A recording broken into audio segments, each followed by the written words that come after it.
Hey everyone, it's Mark from Worth Repairs, and today we're tearing down the Samsung S25.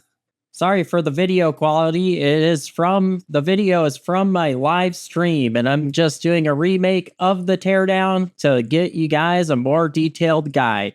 First, we're going to heat up the back on our heating pad for 10 minutes. So this is a disclosure. You'll want to use a metal pry tool to get underneath the back glass and then get a plastic pry tool. I used my metal pry tool around the edges and it scraped up the back of the back glass, causing the paint to come off. And I don't know if that's the ideal way of taking it off yet. It's still so new. I tried it with alcohol with the S25 Ultra and it still made the paint come up. And I'm not quite sure if it's just a poor design on the back glass quality of the decal that goes on the back of the glass. Now we can grab our PH000 screwdriver, which is in green, and I have my screws color coded throughout my channel with the same colors so that it will be easy for you guys to follow my guides.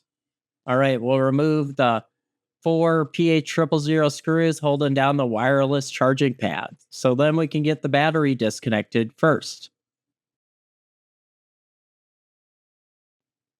Once all the screws are removed, you'll want to disconnect the wireless charging pad and then take your plastic spudger and lift up the piece of metal just like this. And then you can get to the orange connector and disconnect the battery right away. I'll highlight it in red right here. Once the battery is disconnected, now you can remove all the PH000 screws from the phone. There are 2 holding down the camera, just making sure you guys have a note of that. And then you'll have your ear speaker and your loudspeaker that you'll have to take out the charge port board and the main board to do a screen replacement. Now to remove the charge port, well, remove the 2 PH000 screws holding down the charge port, and also make sure you remove the SIM card tray. Then we can take out the charge port.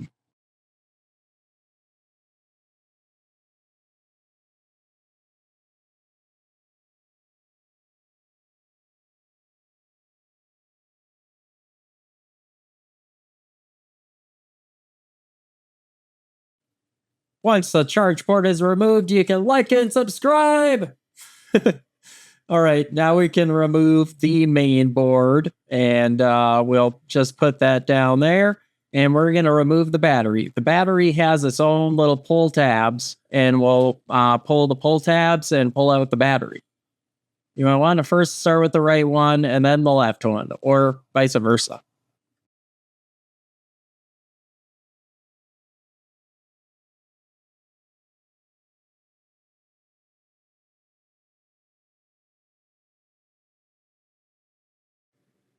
Perfect. We got the battery removed. So now we can take out the front camera.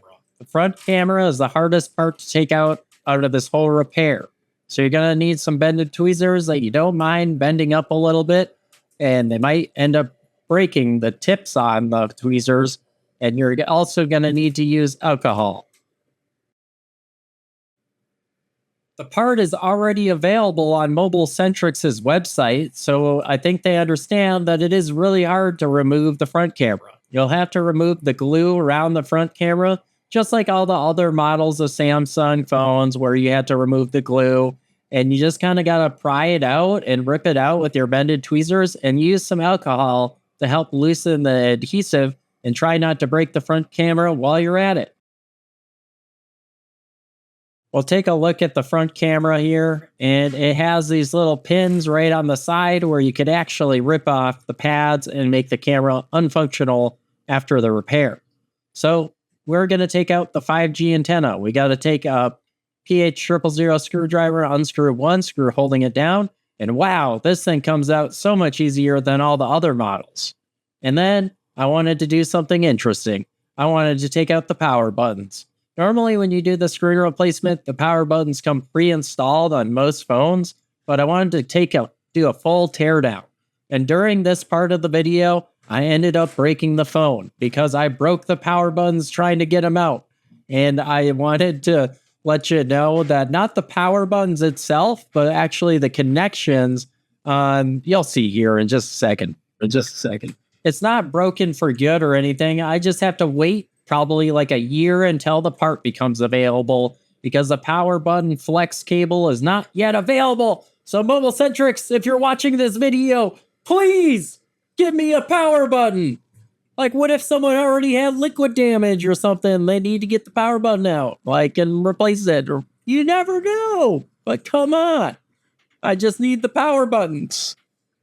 Dang it. I'm such an idiot. So you'll use some alcohol, and you'll want to use a lot of alcohol to get out the power buttons. Because I couldn't get them out with my bended tweezers, and then I ended up scratching the pads with my bended tweezers and breaking the power button.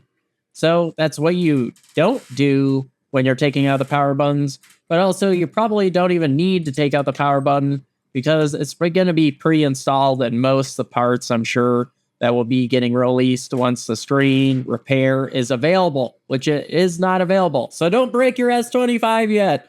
Parts aren't fully available, and you're going to regret it. You're going to have to go back and downgrade to an older phone. Luckily, it still has a SIM card tray, though. It's nice to know that the North American version is going to be the same as the international version, and I like that about this phone. I'm sad that it doesn't have an SD card, because the SD cards, that's pretty cool how you can add like a terabyte of storage to a phone that can't even handle a terabyte. And this phone probably could. Anyways, I really enjoyed making you guys this video. And thank you for watching. And like and subscribe and share if you want to. Share to all your friends. Because I need more subscribers. Woo!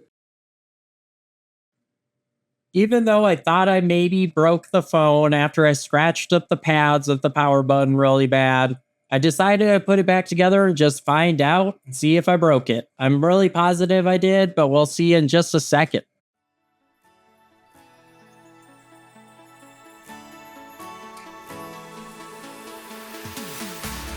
We keep running faster and faster. I don't know where we're after, yeah. We keep up with disaster. I'm thinking that they're after me. We're running like faster and faster. We're running like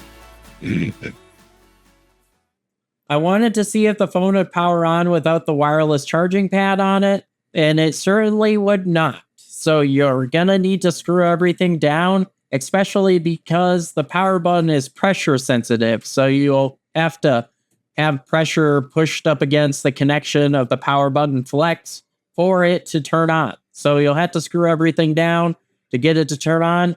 But unfortunately, since I scratched the pads of my power button and I didn't have a replacement part, I failed to repair the phone or do a screen replacement. I just want to let you know this is how you would do the screen replacement, but you shouldn't have to break the power buttons while you're at it. Please check out one of my other videos, click here, and also subscribe to my channel if you aren't subscribed already.